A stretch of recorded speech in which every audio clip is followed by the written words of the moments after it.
HOA Karen thought she had found the perfect target. My 68-year-old blind, disabled father David was alone again, sitting quietly in the neighborhood park with his service dog Caesar, his loyal German shepherd who never left his side.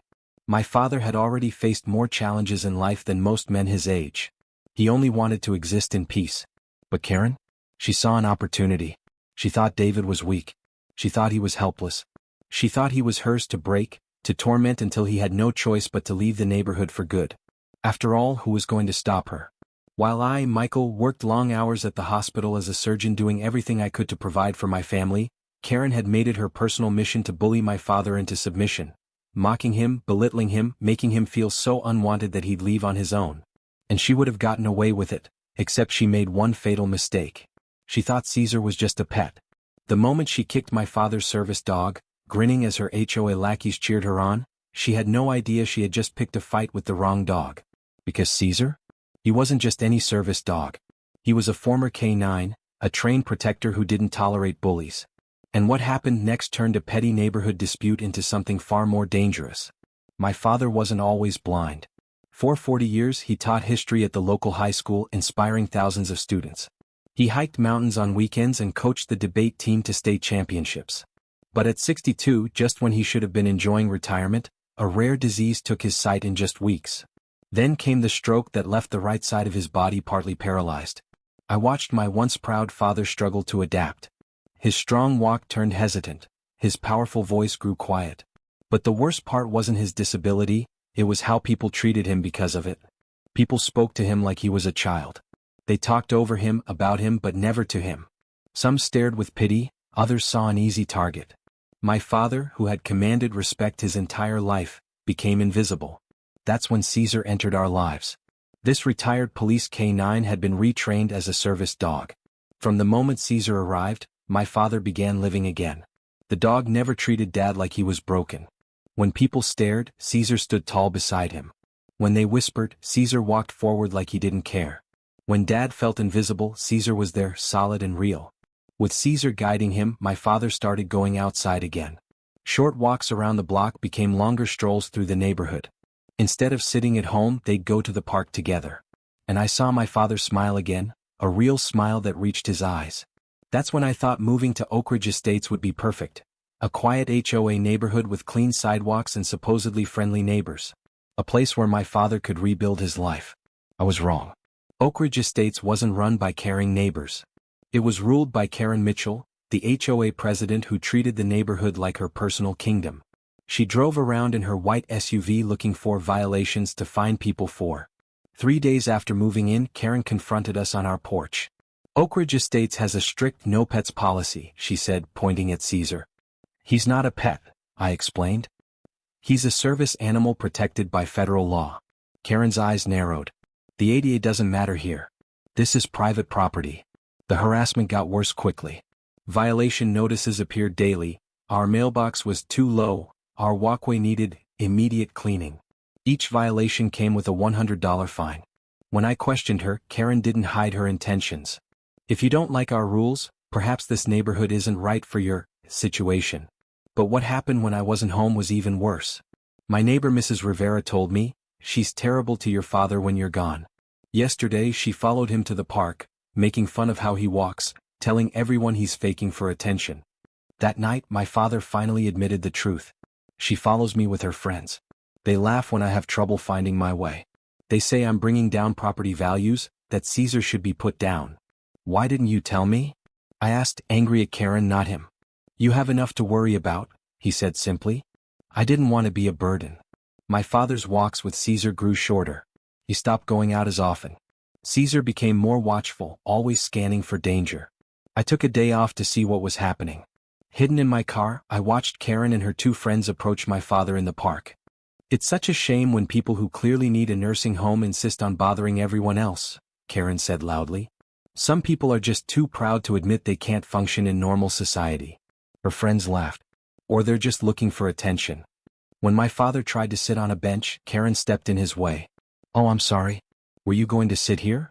It's so hard to tell where you're going sometimes. Ms. Mitchell, my father said quietly, I don't want any trouble. Karen smiled falsely. I worry about you out here all alone. It's not safe for someone in your condition. I'm not alone, my father replied, touching Caesar's head. And I'm perfectly fine. Karen's smile hardened. For now, maybe. But accidents happen. Especially to people who don't belong in a neighborhood like this. Caesar moved between them, protecting my father. Karen looked at the dog with disgust. You should muzzle that thing. It looks dangerous. Caesar is a trained service animal, my father said firmly. He's not dangerous unless someone threatens me. Is that a threat? Karen asked. No. Just a fact.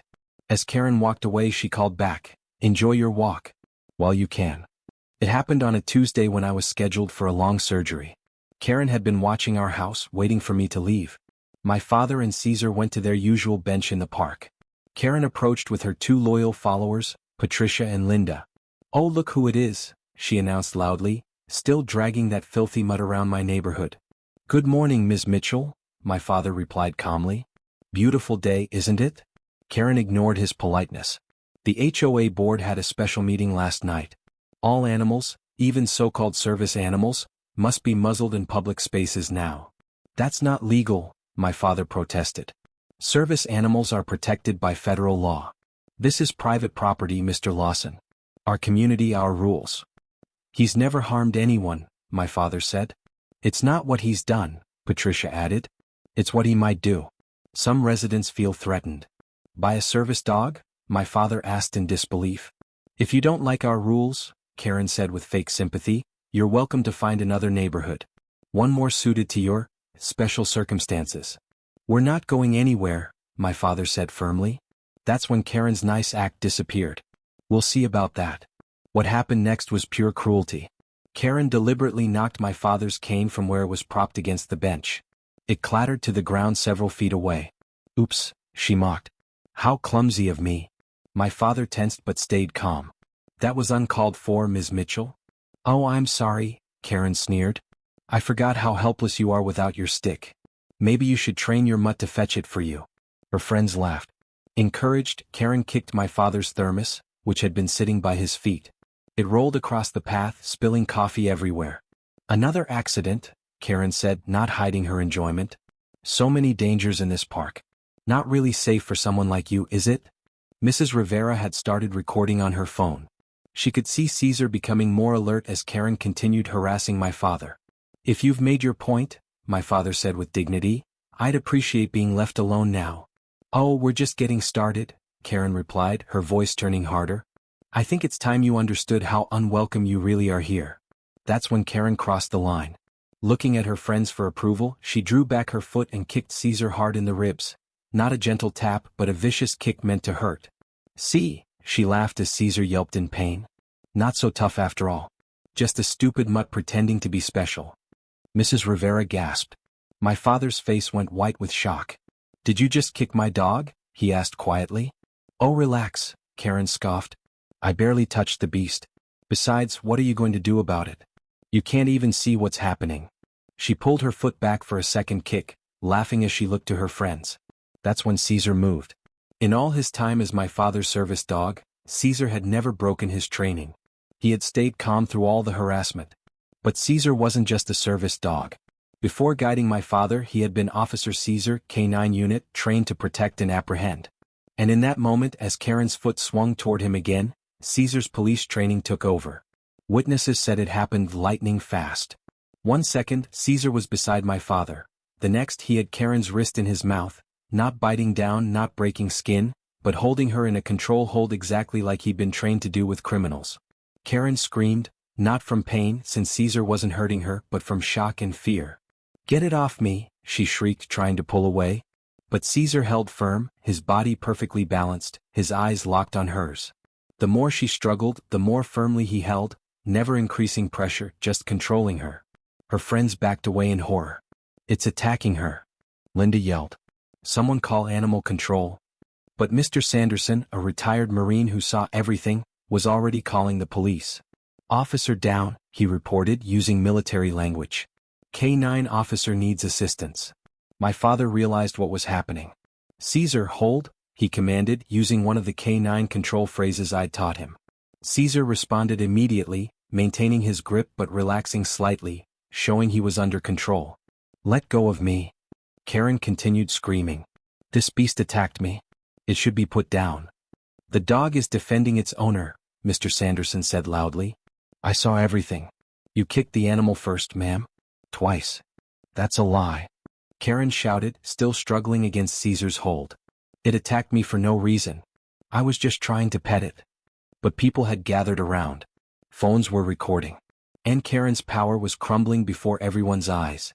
Mrs. Rivera stepped forward, still filming. I have it all, she announced. Everything. You kicking the dog. You knocking over his cane. You threatening him. All of it. For the first time, uncertainty appeared on Karen's face. She looked around wildly, suddenly aware of the crowd forming, of the cameras pointed at her, of the evidence against her. He set me up, she tried desperately. He trained that monster to attack me. I'm the victim here. But no one believed her anymore. The neighborhood that had feared her for so long was finally seeing her for what she was. A bully who had picked the wrong target. And then came the sound of police sirens. Officer James Martinez had known Karen for years, her petty complaints, her harassment disguised as rule enforcement. He'd been waiting for someone to stand up to her. He just never expected it would be a dog. When he arrived at the park, he saw something strange. A German shepherd in a service vest holding a woman's wrist in a professional canine hold, a blind man standing nearby, and neighbors filming everything. What's going on here? He asked, approaching carefully. Officer. This vicious animal attacked me for no reason. Karen shouted. I want it destroyed immediately. Officer Martinez noticed something interesting. The dog wasn't growling or snarling, it was calm and controlled. And the neighbors were pointing their phones at Karen, not at the dog. Someone tell me what happened, he asked the crowd. Mrs. Rivera stepped forward with her phone. I recorded everything. She deliberately harassed this poor man, knocked over his cane, kicked his service dog, and when the dog defended him, she started screaming like she was being murdered. She's lying. Karen shrieked. By kicking his dog? Mr. Sanderson said. I saw it too. She kicked that dog hard, right in the ribs, laughing the whole time. Martinez turned to my father. Sir, is this your service animal? Yes, my father replied calmly. His name is Caesar. He was responding to a threat. Martinez looked at Caesar more carefully, recognition dawning in his eyes. Wait a minute, is this dog former K9? My father nodded. Yes, he was with the police department for 6 years before becoming a service animal. I thought I recognized those tactics, Martinez said with respect. That's a standard K9 control hold. He looked at Caesar directly. Who was his handler? Sergeant Mike Ramirez, my father answered. Martinez smiled. Mike Ramirez. I trained with him at the academy. Best K9 officer in the department. He turned to the crowd. Folks, this isn't just any service dog. This is Officer Caesar. He's got more training and discipline than most rookie cops. I don't care who it is. Karen shouted. It attacked me and I want it destroyed. Ma'am, Martinez said firmly, based on witness statements and video evidence, you assaulted this man and his service animal. The dog responded appropriately to protect its owner. If anyone should face consequences here, it's you. Fear flashed across Karen's face. You can't be serious. It's a dog. A service animal is protected under federal law, Martinez explained. Interfering with a service animal is a crime. Assaulting a disabled person is also a crime. And given your history of complaints against this family, we might be looking at hate crime charges too. The color drained from Karen's face. I want to speak to your supervisor, she hissed. Martinez smiled. I'm sure you do. And I'm sure my supervisor will be very interested in Mrs. Rivera's video. He turned to my father. Sir, would you like to press charges? My father hesitated, always compassionate despite everything. I just want to be left in peace, he said finally. But yes, I think there should be consequences. Martinez nodded, then spoke to Caesar directly, using the commanding tone used with police dogs. Officer Caesar, release. To everyone's amazement, Caesar immediately let go of Karen's wrist and returned to my father's side, sitting at perfect attention, the picture of discipline compared to Karen's wild hysterics. That's impossible, Linda whispered. How did he know to? Because he's not just a pet, Martinez explained proudly. He's a retired police officer who now serves in a different capacity, and he just showed more restraint than most humans would have. As Martinez read Karen her rights and led her to his police car, the neighborhood watched in stunned silence. The woman who had terrorized them for years was finally facing justice. Her friends quickly disappeared into the crowd, suddenly wanting nothing to do with her. Neighbors who had avoided my father for months now approached him, offering support and marveling at Caesar's training. By the time I arrived at the park after getting an emergency call during surgery, Karen was already in the police car, and my father was surrounded by supportive neighbors. "Dad," I called out, pushing through the crowd. "Are you all right? What happened?" My father turned toward my voice, a tired smile on his face. "I'm fine, Michael. Caesar handled it. I checked Caesar for injuries." "She kicked him? How bad is it?" "Dr. Patel already checked him," my father explained, gesturing to our neighbor who was a veterinarian. "Just bruised. No permanent damage. He's one tough dog," Dr. Patel confirmed, "and remarkably well trained. I've never seen a service animal maintain such perfect discipline under that kind of attack." Officer Martinez told me Karen was being charged with assault, harassment, interfering with a service animal, and violating the Americans with Disabilities Act. As we walked home, surrounded by neighbors offering support, I noticed something different about my father. The tension in his shoulders was gone. He walked more confidently, head held higher.